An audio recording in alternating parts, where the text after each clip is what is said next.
जय श्री नारायण दोस्तों। इस वीडियो में मैं आपसे इंदिरा एकादशी व्रत कथा और व्रत का महत्व बताने आई हूँ। अगर आपको मेरी ये वीडियो अच्छी लगे तो आप मेरी वीडियो को ज़रूर अपने सभी लोगों के साथ शेयर कीजिएगा और मेरे चैनल को सब्सक्राइब अवश्य कीजिएगा। सनातन धर्म में इंदिरा एकादशी का व्रत बेहद ही शुभ माना जाता है, जिसमें से इंदिरा एकादशी का भी बहुत महत्व होता है, क्योंकि ये एकादशी पितृपक्ष में पड़ती है। पंचांग के अनुसार इस साल अश्विन माह की एकादशी, जो कि 28 सितंबर 2024 को मनाई जाएगी, तो उसका व्रत हम इंदिरा एकादशी के रूप में मनाएंगे। इस एकादशी के व्रत से जीवन में सुख और शांति बनी रहती है।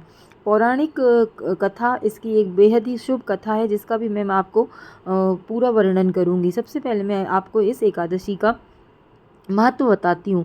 इस एकादशी वाले दिन भगवान विष्णु की पूजा की जाती है। इस तिथि पर जो भी भक्त भगवान विष्णु की पूजा करते हैं तो भगवान विष्णु उनसे प्रसन्न होकर उनको अपना आशीर्वाद देते हैं।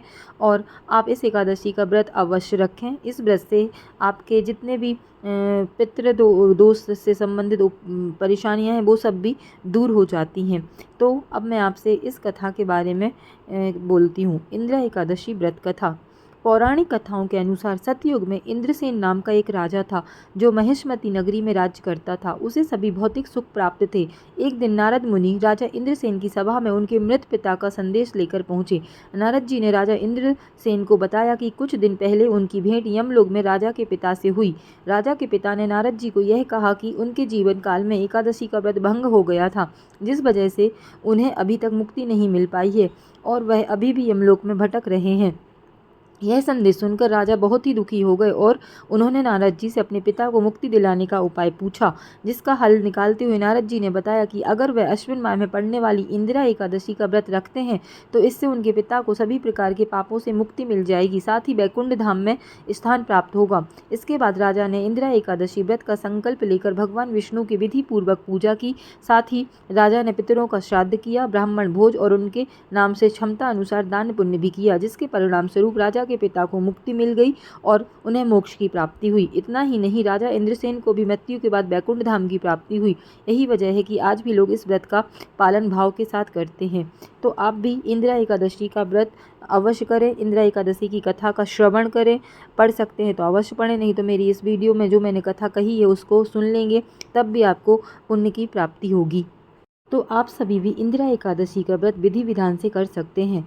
आप एकादशी के दिन प्रातःकाल श्रद्धापूर्वक स्नान आदि करके भगवान कृष्ण का और भगवान विष्णु का ध्यान कीजिए। श्रद्धापूर्वक पितरों का, जो जिनके भी पितरों का श्राद्ध है वो श्रद्धापूर्वक श्राद्ध कीजिए।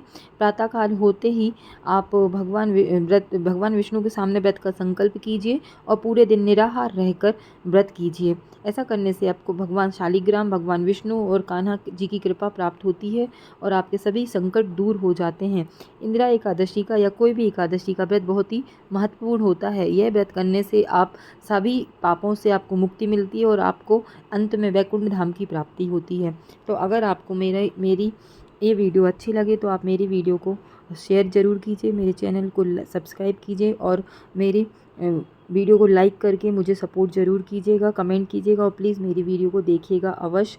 इंदिरा एकादशी का व्रत बहुत महत्वपूर्ण होता है, तो इस व्रत का विधि विधान से व्रत अवश्य रखें। भगवान विष्णु आपकी हमेशा रक्षा करें। हर हर महादेव। जय श्री